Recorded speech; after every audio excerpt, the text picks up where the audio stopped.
आध्यात्म, दर्शन, चिंतन धारा, विद्या या संस्कृति की परंपरागत विरासत। आध्यात्म दर्शन यानी जीवन का शाश्वत सत्य। मानव जीवन से जुड़े शाश्वत सत्यों को जानिए और समझिए उपासक डॉक्टर सोहन राज तातेड़ से हमारे खास कार्यक्रम आत्मविज्ञान में। आत्मविज्ञान यानी सही दृष्टि, सही सोच। भाई और बहनों, मातृशक्ति को नमन। स्टूडियो में आपका हार्दिक स्वागत है। अभिनंदन है, सत्कार। आत्मविज्ञान साइंस ऑफ द सोल कार्यक्रम के अंतर्गत हम आपको सही दृष्टि और सही विजन, सही थिंकिंग के तहत आपकी रॉन्ग बिलीफ को समाप्त करके आपके अंदर राइट बिलीफ डालते हैं। आपकी जो गलत चिंतन है, गलत विचारधारा है, उसको हम सही करते हैं, करेक्शन देते हैं। क्योंकि हमारा जो मुख्य उद्देश्य है कि व्यक्ति को सुधारना, और ये सारा कार्य है हम आत्मा को केंद्र में मान के करते हैं। हम प्रतिदिन नए नए एपिसोड के साथ में आपकी पॉजिटिव थिंकिंग को पैदा करते हैं, नेगेटिविटी को मिटाते हैं। तो आज हमारा बहुत ही सुंदर व्यवहार जगत का विषय है, वो है सप्त व्यसन। भाई और बहनों, व्यसन किसे कहते हैं? किसी भी चीज को रेगुलर करते रहने से वह लत पड़ जाती, लत को व्यसन कहते हैं। देखिए, तीन चीजें होती है, एक तो वृत्ति, दूसरा प्रवृत्ति और तीसरा प्रकृति। वृत्ति का मतलब यह है कि व्यसन की बात करूं कि मैंने किसी दिन अफीम लिया, एक दिन अफीम लिया, वो वृत्ति हो गई। और उसके बाद के अंदर मेरे को किसी दोस्त ने जो है रोज हिला दिया, वो मुझे दूसरे दिन भी फ्री खिलाया, तीसरे दिन फ्री खिलाया, ये प्रवृत्ति हो गई। और 10-15 दिन के बाद में प्रकृति हो गई, वो व्यसन बन गया, वो लत बन गया। वो मुझे 15वें दिन जो है वो हिलाने वाला था, वो स्वार्थ था, उसको अफीम बेचना था कि अब ये इसको अफीम के वश में हो गया है और अफीम ने उसके ऊपर धावा बोल दिया है। तो वो तो जो ही समय आया मेरा 12 बजे का टाइम हुआ, नाड़ियाँ टूटने लगी और शरीर मांगने लग गया कि मुझे अफीम दो। तो भोजन भी एक तरीके से जो है वो हमारा व्यसन है कि बात, लेकिन वो कुव्यसन नहीं है। हमारा जो बात है आज कुव्यसनों की बात है। हमारे अगर मान लो कोई व्यक्ति लाइफ स्टाइल का सोने से उठने तक का 24 घंटे का चार्ट बनाता है और हर चीज का टाइम फिक्स करता है, early to bed, early to rise is a sign of good health and the sound mind exist in sound body. If wealth is lost, nothing is lost. If health is lost, something is lost. And if the character is lost, everything is lost. ये सब सूत्र क्या बनाते हैं कि अपनी life style को सही करो। लाइफ स्टाइल को सही करने से हमारे भीतर एक बायोलॉजिकल क्लॉक जो है वह भगवान ने हमको साथ भेजी है, नेचर माँ ने हमको जो है साथ दे करके भेजी है कि ये बायोलॉजिकल क्लॉक है वो तुम्हें 100 साल जिंदा रखेगी, यानी तुम्हारा पूरा नियंत्रण करेगी। तुम अच्छी हैबिट्स को डेवलप करके टाइमिंग फिक्स कर दो, सेट कर दो बायोलॉजिकल क्लॉक के अंदर। तो आप रोज अगर भोजन 12 बजे लेते हो, 11 बजे लेते हो, तो 11 बजे ही भोजन की आपके जो है वो आपके आंत के अंदर भूख चालू हो जाएगी। आप रोज 10 बजे सोते हो तो 10 बजे उबासी आनी चालू हो जाएगी, यानी वो बायोलॉजिकल क्लॉक जो है आपको संकेत देगी कि आपका फलां टाइम हो गया। आप रोज 5 बजे उठते हो तो बायोलॉजिकल क्लॉक जो है आपको 5 बजे बिना किसी अलार्म के सचेत कर देगा। आपका अवचेतन मन, आपका ल्यूमिनस बॉडी और आपका सबकॉन्शियस माइंड कि आप उठ जाइए, आपका टाइम हो गया है। तो भाई और बहनों, मैं कुव्यसनों की बात कर रहा हूँ। कौन कौन से सप्त कुव्यसन है? पहला, चोरी। देखिए, ये बहुत बड़ा कुव्यसन है और छोटी छोटी चोरियां करने वाला बालकपन के अंदर आगे जाके बड़ा डाकू बनता है। क्योंकि करत करत अभ्यास के और जड़मती होत सुजान, रसरी आवत जान के और सल पर पड़त निशान।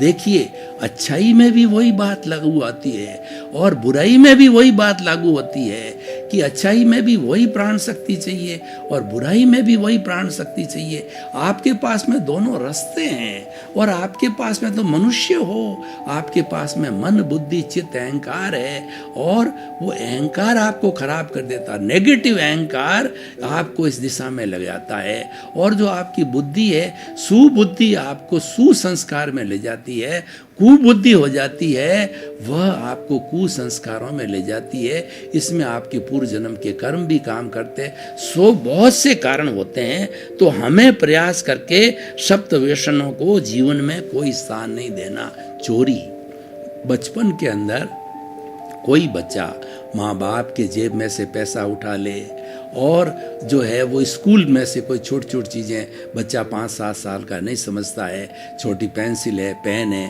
धीरे धीरे उठा करके लाने लग गया और माता पिता उसको प्रोत्साहन देते हैं तो उसका हौसला बढ़ता है और हौसला बढ़ते बढ़ते बढ़ते वो बड़ा डाकू हो जाता है। पहले तो माता पिता के जो है वो 100 रुपये निकालता और जब बड़ा डाकू बन जाता है तो वो ताला तोड़ करके तिजोरी में से पैसे निकाल देता है, लोगों की तिजोरियां लूटता है, वो बड़ा डाकू बन जाता है। क्योंकि हमने जो प्रारंभ से ही जब से इसके कीटाणु पड़े हैं हमने इलाज नहीं किया। अगर प्रथम समय में हम इसको रोक देते तो वह ऐसा सब व्यसन में कभी नहीं जा सकता। सुधार की मैं आपको बात बताऊं कि महात्मा गांधी जब छोटे बच्चे थे तो कुव्यसनों में पड़ गए, तो उन्होंने बीड़ी पिया, मांस खाया और छोटा मोटा व्यभिचार का भी काम किया। ऐसी गलतियां की उनको, वो तो महात्मा बनने वाले थे, वो तो सद्पुरुष थे, उनके भीतर से ग्लानि हुई और उन्होंने माता के पुतली बाई को वो भगवान का रूप मानते थे, उनकी माँ के प्रति बहुत श्रद्धा थी और आकर के कह दिया कि जो है मैंने ये गलतियां की है, मैं कन्फेस करता हूँ कि जीवन के अंदर ये गलतियां पुनः कभी नहीं करूँगा। तो माँ ने कहा कि तुम मेरी शपथ लेके कह, और उन्होंने फिर जीवन भर ऐसा कोई भी गलत कार्य नहीं किया और वो महात्मा गांधी बन गए और उन्होंने सत्य और अहिंसा के आधार पर 200 बिना कोई लड़ाई झगड़े खून खराबे के अहिंसा और सत्य के आधार पे, truth is God, God is truth के आधार पे जो है और अहिंसा परमो धर्म के आधार पर 200 साल पुरानी जो हमारी जो ये सरकार थी, जो ब्रिटिश सरकार, उसकी जड़ों को उखाड़ दिया वहां से। तो भाई और बहनों, ये जो है वह सारा कार्य जो है जो है वो कार्यों से होता है, तो हमें प्रारंभ से इसकी जड़ काट देनी चाहिए। तो पहला जो हो गया चोरी, अच्छा, और दूसरा जो होता है वो जुआ खेलना। ये इतना बुरा लक्षण है कि कोई भी व्यक्ति इस लाइन में चला जाता है तो होता क्या है जुए के अंदर कि जब खेलने लग जाता है व्यक्ति तो उसको लोभ चालू हो जाता है। और देखिए जुए के अंदर जीतने वाले 5% लोग होते हैं, हारने वाले 95% होते हैं और कई लोग जो है गुब्बा खिलाते हैं, जुआ खिलाते हैं, जुआ हाउस बने हुए होते हैं और वहाँ जो लोग जो है, क्योंकि ये बेकार लोगों का काम है, ये अक्रमण्य लोगों का काम है जो कि श्रम नहीं करना चाहते, आराम की कमाई चाहते हैं और वास्तव में वो मिलती नहीं है। वो इतना गिर जाता है कि धीरे धीरे वो जुए के साथ में बहुत सी जो है बीमारियों को लेके आता। बीमारियां क्या है कि वो पत्नी का जेवर तक भी जो है जुए पे लगाता, हारता जाता है, घर की संपत्ति हारता जाता है। आप महाभारत को देखिए कि धर्मराज होते हुए भी उन्होंने कितनी भयंकर गलती की। उसके कारण महाभारत हुआ कि जो है युधिष्ठिर ने जो जुए के अंदर अपने भाइयों को हार दिया, भाइयों को दाव में लगा, इंद्रप्रस्थ को लगाया, हार गया, क्योंकि वो मंत्रित, जो मामा के शुकनी के जो है पासे थे वो मंत्रित थे। तो इसीलिए क्या महाभारत का योग्यता होने का, इसलिए कुबुद्धि हो गई युधिष्ठिर की, धर्मराज से, लेकिन भाइयों को जो है दांव पे लगाया, द्रौपदी को दांव पे लगाया, सब कुछ हारते गए। द्रौपदी का चीर हरण हुआ, वो तो भगवान कृष्ण की पुजारिन थी, तो भगवान कृष्ण ने चीर हरण होने नहीं दिया। लेकिन जो इन्होंने तो जो है ये व्यसन में पड़ गए थे, जुआ खेल करके इनको खिलाया गया, पर उनकी सुबुद्धि कुबुद्धि हो गई। खेले ही क्यों? अगर न खेलते तो महाभारत नहीं होता और इतने लाखों लोगों की जो है वो जान की हानि नहीं जाती। लेकिन नियति का योग है, कौन क्या कर सकता है। तो भाई और बहनों, ये दूसरा हो गया जुआ। और तीसरा होता है व्यभिचारी। देखिए, जो व्यक्ति समय से शादी नहीं करते हैं, उनकी जो हस्त मैथुन की आदत पड़ जाती है, इस लाइन में कुव्यसन में चले जाते हैं और वो वेश्यावृत्ति के अंदर चले जाते हैं, उनको चस्का लग जाता है। तो ऐसी चीज़ को प्रारंभ से ही रोक देना चाहिए, जड़ से काट देना चाहिए जब युवा अवस्था आ जावे। और युवा अवस्था के अंदर अच्छी लड़के को देख के उसकी शादी कर देनी चाहिए उनके सहमति से। तो ऐसी अवस्था आती नहीं है, उनके अंदर प्रेम, विश्वास, फिर अपना उत्तरदायित्व चला जाता है, तो जीवन की दिशा मुड़ जाती है। लेकिन जो लोग जो है ना, वो इस दिशा में चले जाते हैं, तो उनका अगर शादी के बाद भी ऐसी लत होती है तो उनका जीवन खराब हो जाता है। और जो विधवा लोग होते हैं, ऐसे में चले जाते हैं, तो वो भ्रष्ट हो जाते हैं, समाज को भ्रष्ट करते हैं और उन पर कलंक लग जाता है। ये एक बहुत बड़ा व्यसन है, बहुत बड़ी बुराई है, ये कलंक है, इसको धोया नहीं जा सकता है। तो तीसरा व्यसन हो गया व्यभिचार। पहला चोरी, दूसरा जुआ, तीसरा व्यभिचार, चौथा मद्यपान।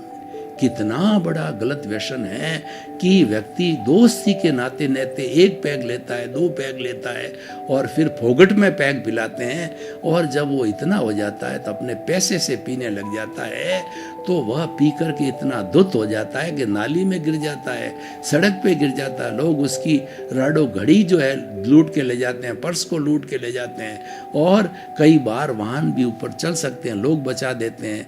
और उस नाली के अंदर दुर्गंध, कैसी दुर्गंध वाली नाली है, उसमें भी पड़ा लेता है। और जब वो घर आता है तो आधी रात के समय दरवाज़ा खटखटाता है, तो उसको होश ही नहीं, सामने मेरी माँ है कि दादी है कि नानी है कि बेटी है, पत्नी है, वो जुलूल बातें करता है सबके साथ में। तो इस तरीके से ये शराब, ये बहुत बड़ा मद्यपान, बहुत बड़ा व्यसन है कि नशा नाश का द्वार है। कोई भी ये शब्द में से कोई भी व्यसन है, वो नाश का द्वार है। और ये आपको इसीलिए बताया जा रहा है कि इतना घृणित कार्य है कि आपका जीवन बर्बाद हो जाएगा, इस तरफ जाना ही नहीं है। और दुनिया है, देखो, संसार उसको कहता है जो संचरण करता है। दुनिया में तो अच्छाई बुराई दोनों रहेगी। अरे दुनिया की क्यों बात करते हो? आपके हृदय के अंदर हृदय कुरुक्षेत्र है, इसके अंदर कौरव और पांडव हर समय लड़ते रहते हैं, अच्छी और बुराई हर समय लड़ती रहती है। और जीत किसकी होती है, यह आपके पुरुषार्थ पर निर्भर करता है। कैसे? मान लीजिए आप सड़क पर चल रहे हैं, किसी स्त्री का सोने का हार वो टूट के गिर गया। अब वो पराई वस्तु है, तो आपने उसको देख लिया, कोई देख नहीं रहा है, तो आपके मन में विचार आया, कोई देख नहीं रहा है, उठा करके जेब में डाल दो। एक विचार ये आता है। दूसरा विचार ये आता है कि अपना सो अपना, पराया सो पराया। ये तो मेरे लिए मिट्टी है, मैं ये पाप क्यों ग्रहण करूं? ये चोरी है, मैं पकड़ा जा सकता हूं, मैं जेल जा सकता हूं। या तो उठाएगा नहीं, उठाएगा तो थाने में जमा करा देगा, वो भी अच्छी बात है। वो आप कर उठा लेते हो और उसको उपयुक्त जगह जहाँ पे पब्लिसिटी हो जावे, वहाँ पे जाके जमा करा देना चाहिए। ये भी अच्छा दायित्व है, जिसका हो उसको मिल जाए, नहीं तो कोई इस तरीके का लोग फिर वो ले जावे। ये ईमानदारी है। बहुत से देखिए कि ऐसे ड्राइवरों के, बहुत से जो है, जो टैक्सी ड्राइवर के जो है, अखबारों में आता है कि कोई लेडी है जो उसके अंदर हजारों लाखों रुपए हैं, ज्वेलरी है, वो बैग जो भूल जाता है, तो वो बेचारा जो है, वह उसका कोई कांटेक्ट नंबर हो या कोई बात होती है, तो वो जाके संपर्क उसे घर पहुंचाता है। और वो उसको क्यों, उस बैग में से कांटेक्ट नंबर मिल जाता है, घर जा कर के उसको पहुंचाता है कि आपकी अमानत है, मेरे लिए तो ये मिट्टी है और मेरा दायित्व है, मैं ईमानदार व्यक्ति हूँ, मैं ऐसा पाप नहीं करना चाहता हूँ, आपसे स्वीकार करो।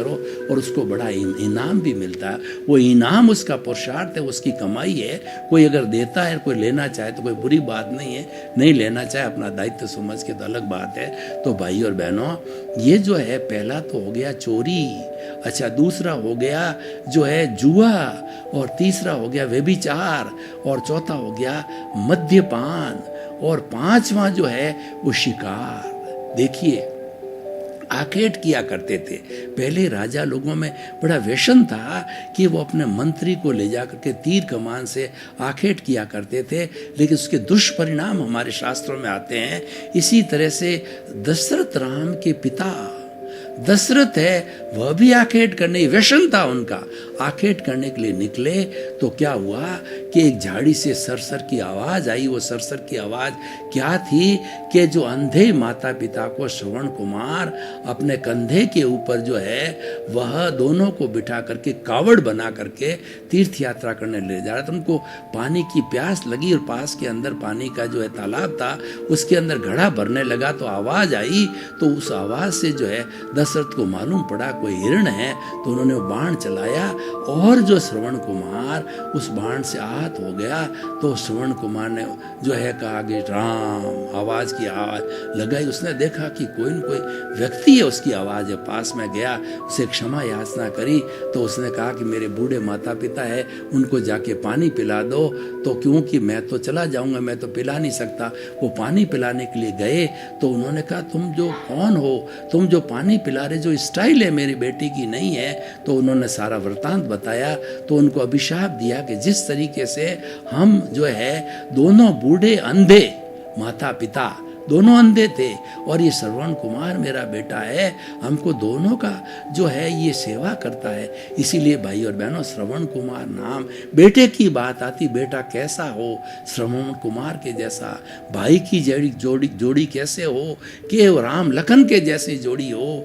और जो है वो जो कहना चाहिए कि दानवीर कैसा हो, कर्ण वैसा हो, और सत्यवादी कौन हो, राजा हरिश्चंद्र हो।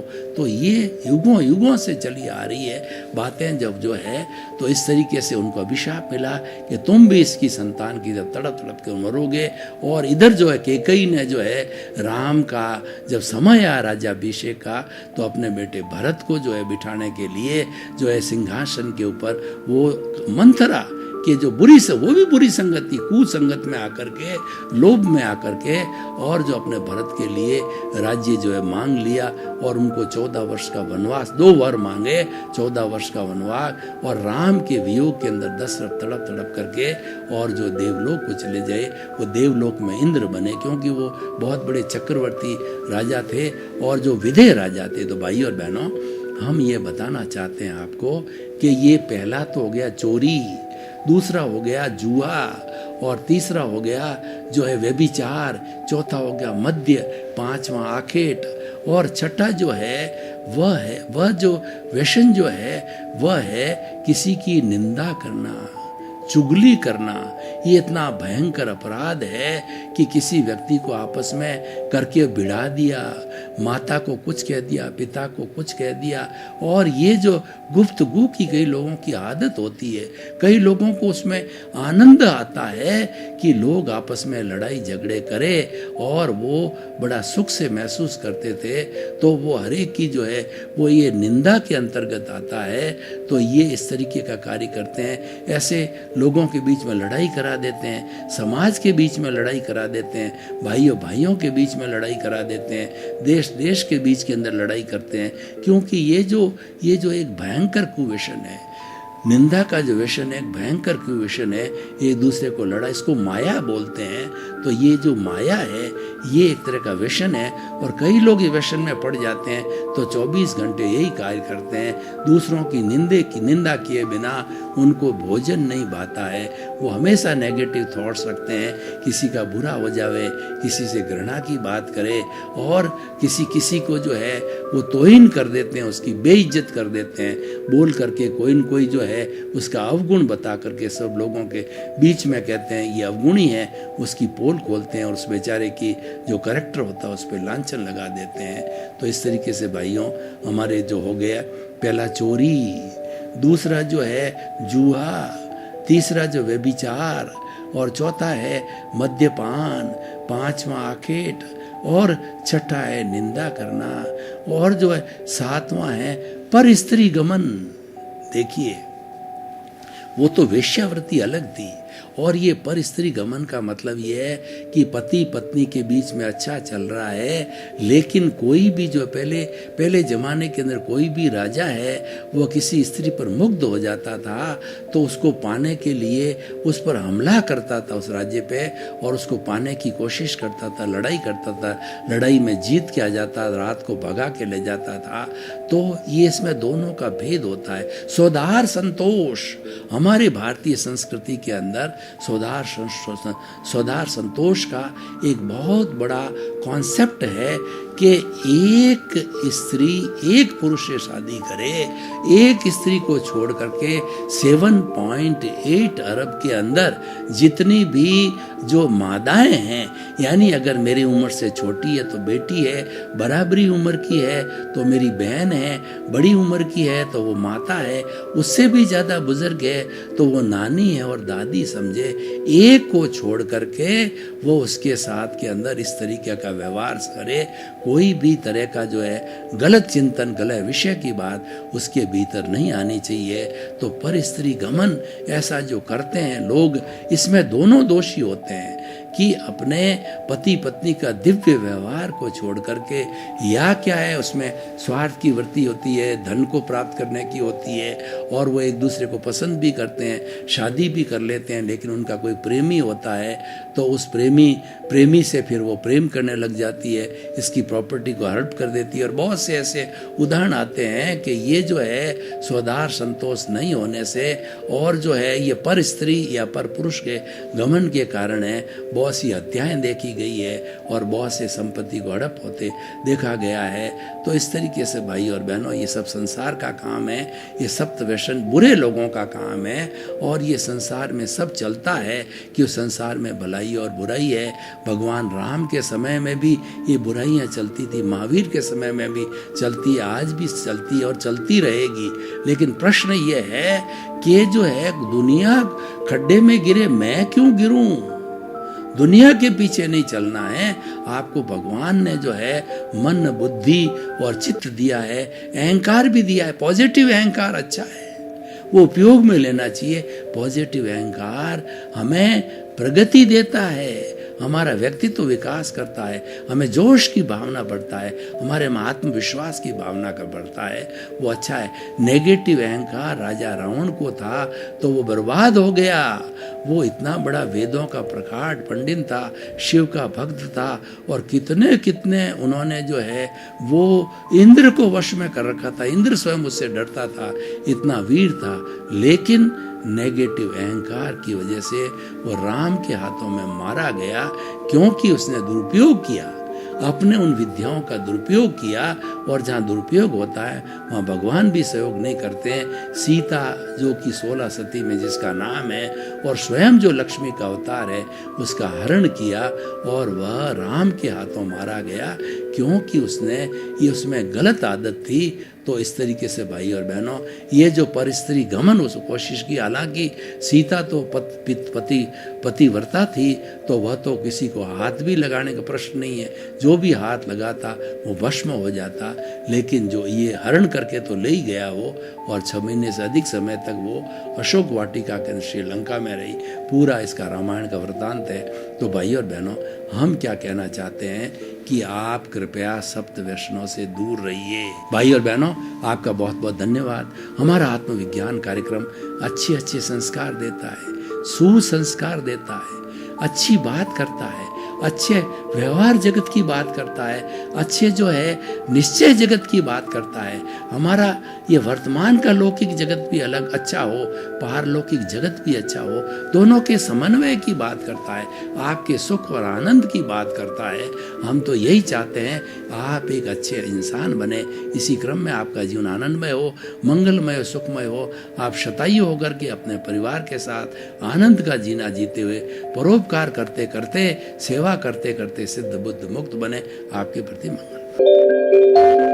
क्या है आध्यात्म? दर्शन, चिंतन धारा, विद्या या संस्कृति की परंपरागत विरासत। आध्यात्म दर्शन यानी जीवन का शाश्वत सत्य। मानव जीवन से जुड़े शाश्वत सत्यों को जानिए और समझिए उपासक डॉक्टर सोहन राज तातेड़ से। हमारे खास कार्यक्रम आत्मविज्ञान में। आत्मविज्ञान यानी सही दृष्टि, सही सोच।